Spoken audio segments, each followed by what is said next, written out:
It's April the 28th, 2021, and our final reading in the book of Judges is chapter 21. The men of Israel had taken an oath at Mizpah. Not one of us will give his daughter in marriage to a Benjamite. The people went to Bethel, where they sat before God until evening, raising their voices and weeping bitterly. "O Lord, the God of Israel," they cried, "why has this happened to Israel? Why should one tribe be missing from Israel today?" Early the next day, the people built an altar and presented burnt offerings and fellowship offerings. Then the Israelites asked, "Who from all the tribes of Israel has failed to assemble before the Lord?" For they had taken a solemn oath that anyone who failed to assemble before the Lord at Mizpah should certainly be put to death. Now the Israelites grieved for their brothers, the Benjamites. "Today one tribe is cut off from Israel," they said. "How can we provide wives for those who are left, since we've taken an oath by the Lord not to give them any of our daughters in marriage?" Then they asked, "Which one of the tribes of Israel failed to assemble before the Lord at Mizpah?" They discovered that no one from Jabesh Gilead had come to the camp for the assembly. But when they counted the people, they found that none of the people of Jabesh Gilead were there. So the assembly sent 12,000 fighting men with instructions to go to Jabesh Gilead and put to the sword those living there, including the women and children. "This is what you are to do," they said. "Kill every male and every woman who is not a virgin." They found among the people living in Jabesh Gilead 400 young women who had never slept with a man, and they took them to the camp at Shiloh in Canaan. Then the whole assembly sent an offering of peace to the Benjamites at the rock of Rimmon. So the Benjamites returned at that time and were given the women of Jabesh Gilead who had been spared, but there were not enough for all of them. The people grieved for Benjamin because the Lord had made a gap in the tribes of Israel. And the elders of the assembly said, "With the women of Benjamin destroyed, how shall we provide wives for the men who are left? The Benjamite survivors must have heirs," they said, "so that a tribe of Israel will not be wiped out. We can't give them our daughters as wives, since we Israelites have taken this oath. Cursed be anyone who gives a wife to a Benjamite. But look, there is the annual festival of the Lord in Shiloh, to the north of Bethel, and east of the road that goes from Bethel to Shechem, and to the south of Lebonah." So they instructed the Benjamites, saying, "Go and hide in the vineyards and watch. When the girls of Shiloh come out to join in the dancing, then rush from the vineyards, and each of you seize a wife from the girls of Shiloh and go to the land of Benjamin. When their fathers or brothers complain to us, we will say to them, 'Do us a kindness by helping them, because we did not get wives for them during the war, and you are innocent since you did not give your daughters to them.' So that is what the Benjamites did. While the girls were dancing, each man caught one and carried her off to be his wife. Then they returned to their inheritance and rebuilt the towns and settled in them. At that time, the Israelites left that place and went home to their tribes and clans, each to his own inheritance. In those days, Israel had no king. Everyone did as he saw fit. Amen. Now, oaths dominate this final chapter of the book of Judges. Firstly, because of the rebellion of the Benjamites, as we saw in the previous chapter, we have oath number 1, verse 1. The men of Israel had taken an oath at Mizpah, "Not one of us will give his daughter in marriage to a Benjamite." So it's a form of punishing them and depriving them and hurting them. That's the first oath.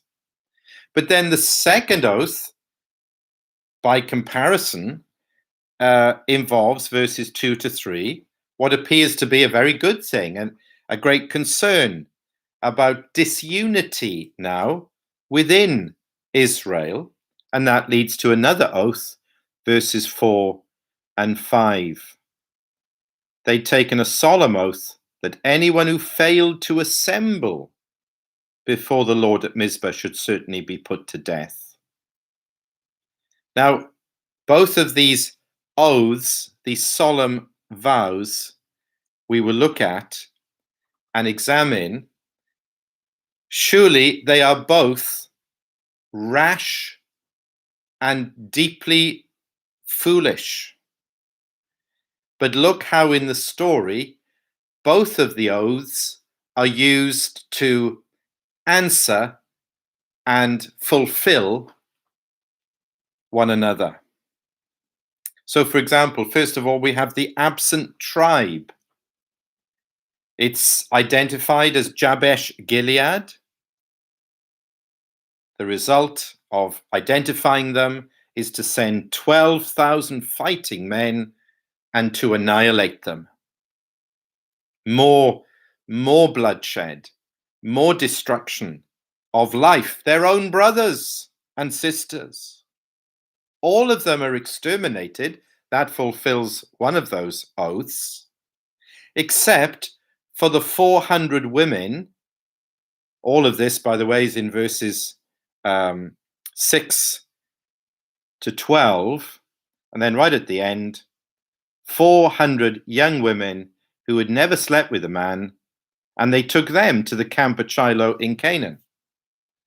So every person in Jabesh Gilead is wiped out apart from 400 virgin women.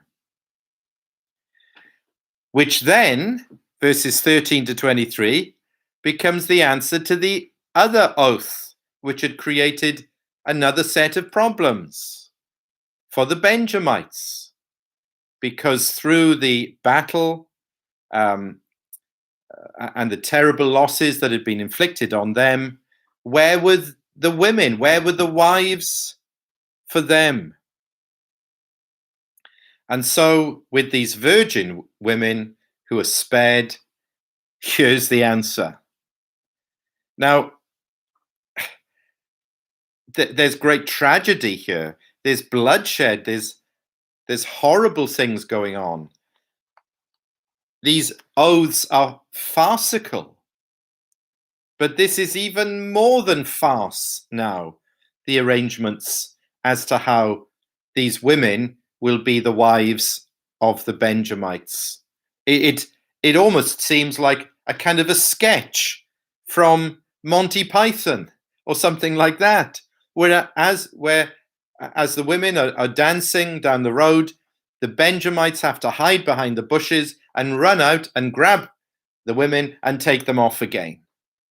And somehow that fulfills all the legalistic detail of these two oaths. You read this kind of thing in the Bible, you don't know whether to laugh or cry. In fact, I'm sure we should cry.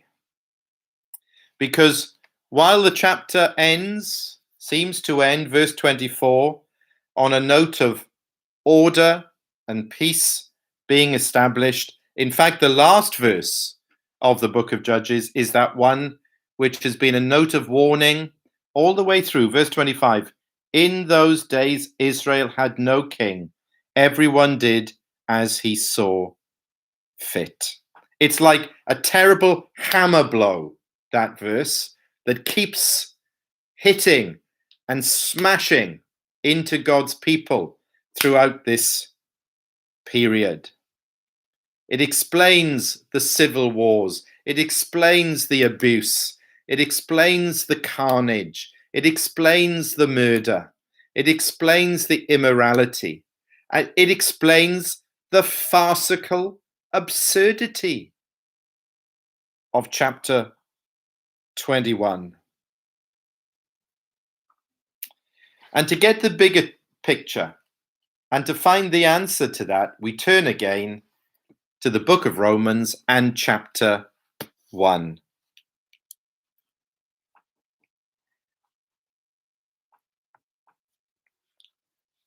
The world that is described here is the pagan Gentile world.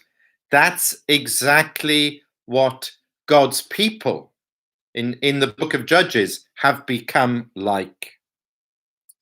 All the things that are described here are true of God's people back then. How the truth is suppressed by their wickedness. This is Romans 1, verse 18. And then the results of that, verses 21 and 22. Their thinking became futile, and their foolish hearts were darkened.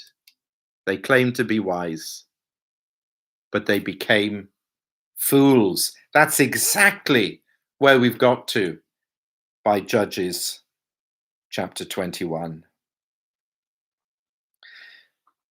What we have in Romans chapter 1, though, is something we don't find yet in the Old Testament. Of course, it's all heading in this direction.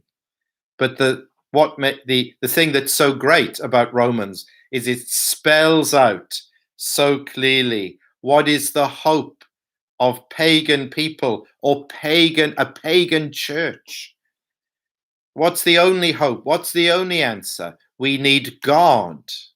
We need the power of God. We need the gospel of Christ. Back up in Romans 1 to verse 16. Everything we've seen in Judges, with all its darkness and despair, its chaos, its confusion, that's true sometimes of the church. Certainly true when we look at history and look around us at the world today. There's only one hope. There's only one answer. No wonder why Paul then said, I'm not ashamed of the gospel of Christ, because it is the power of God for the salvation of everyone who believes, first for the Jew, then for the Gentile.